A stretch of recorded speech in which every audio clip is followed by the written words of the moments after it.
नमस्कार दोस्तों, और स्टोरीज में मैं ऑडिबल रेखा एक बार फिर हाजिर हूँ एक नए किस्से के साथ। दोस्तों, आप में से बहुत से लोगों ने शेख चिल्ली का नाम सुना भी होगा और हम एक दूसरे में किसी भी इंसान को ज़्यादा बोलने पर कह ही देते हैं कि आया बड़ा शेख चिल्ली। अब शेख चिल्ली नाम ऐसे कैसे पड़ा, इसके पीछे भी बहुत बड़ी कहानी है। क्योंकि बचपन से ही शेख चिल्ली काफ़ी गप्पौड़ी थे और बड़ी बड़ी डींगे हाँकते रहते थे। माँ अकेली थी, पिताजी मर चुके थे, तो माँ ने बड़े दुखों के साथ शेख चिल्ली को पाला पोसा। लेकिन शेख चिल्ली दिमाग से तो पैदल थे, साथ ही कामचोर भी थे। लेकिन किसी तरीके से, कहते हैं ना, बिल्ली के भागो छीका फूटा, उनकी शादी हो गई पड़ोस के गांव के मुखिया की लड़की से। एक दिन शेख चिल्ली ने अपने ससुर से कहा, ससुर जी, मुझे कोई कारोबार करना है, मुझे एक गाड़ी बनवा दीजिए। दिन में लकड़ियाँ काटूंगा और गाड़ी में लाद कर शाम को बाजार में जाकर बेच आऊँगा।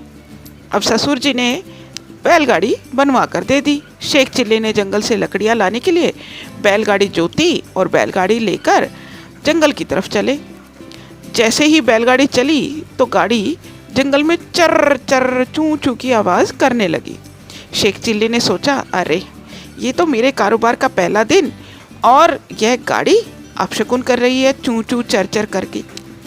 बस फिर क्या था, गाड़ी से उतारा आरा और गाड़ी के टुकड़े टुकड़े करके उसे वहीं फेंक दिया और पैदल ही जंगल में लकड़ी काटने चल दिए। अब एक शेख चिल्ली ने मोटा सा पेड़ देखा और उस पर चढ़ गए। एक बहुत ही मोटी सी डाल पर जाकर बैठे और कुल्हाड़ी से उस डाल को काटना शुरू किया। लेकिन डाल बहुत ज़्यादा मोटी थी, तो काटते काटते शेख चिल्ली थक गए। उन्होंने आरा हाथ में उठाया और उससे उस डाल को काटना शुरू किया।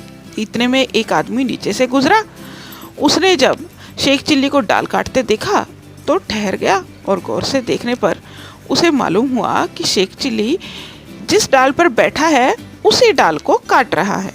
तो उसने नीचे से उसे आवाज़ लगाई, अरे मूर्ख, जिस डाल पर बैठा उसी को काट रहा है, इस तरह तो तू डाल के साथ साथ खुद भी नीचे आ गिरेगा।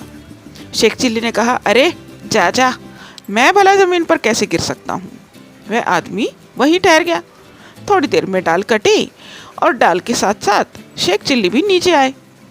अब शेख चिल्ली कहने लगे, अरे आप तो बहुत बड़े ज्ञानी आदमी मालूम होते हैं, पर मुझे ये तो बताओ मैं कब मरूंगा।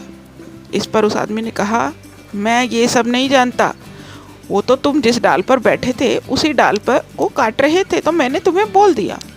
अब शेख चिल्ली ठहरे महामूर्ख, पीछा कहाँ छोड़ने वाले थे।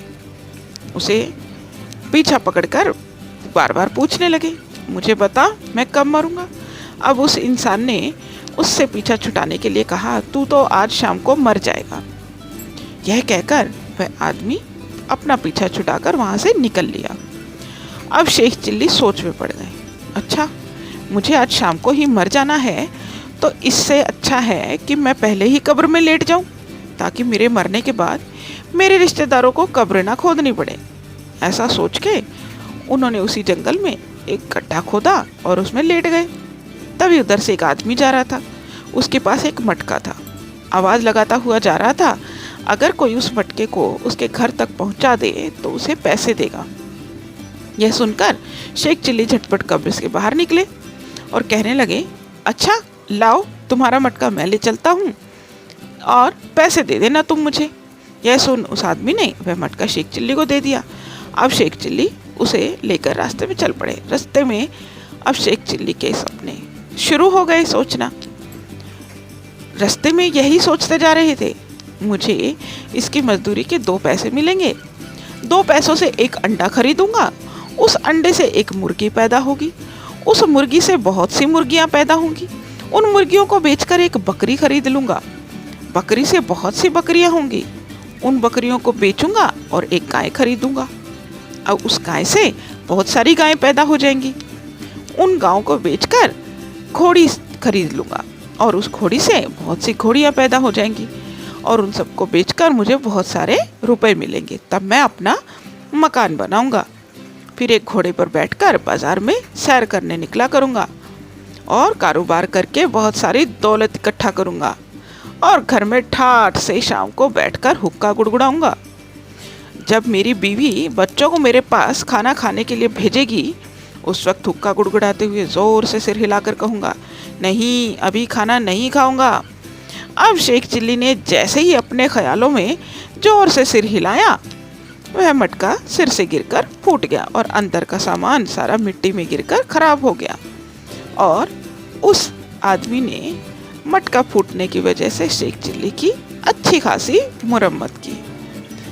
दोस्तों, आपको ये किस्सा कैसा लगा? मुझे कमेंट बॉक्स में कमेंट करके ज़रूर बताइएगा। बने रहिएगा मेरे साथ, आगे ऐसे ही मज़ेदार किस्से और कहानियाँ लेकर आती रहूँगी। तब तक के लिए अपना रखें, सेहतमंद बने रहें। अलविदा दोस्तों, बाय बाय।